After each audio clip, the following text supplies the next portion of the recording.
Tsy diso anjara tamin'ny fankalazana ny telo amby dimapolo taona niverenan'ny fahaleovantena ihany koa ny tao amin'ny tanànan'Antsirabe niaraka tamin'ny ministra ny Varotra Varotra Olga Ramalason sy ireo olo-manan-kaja tao an-tanàna. Nisy moa ny matso lehibe toy ny any amin'ireo renivohiparitra maro samihafa tanterahan'ireo tafika.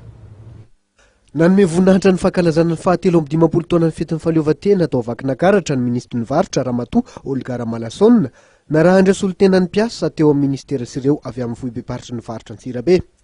Andraikitra araka ny famizarana teo anivon'ny governemanta izany.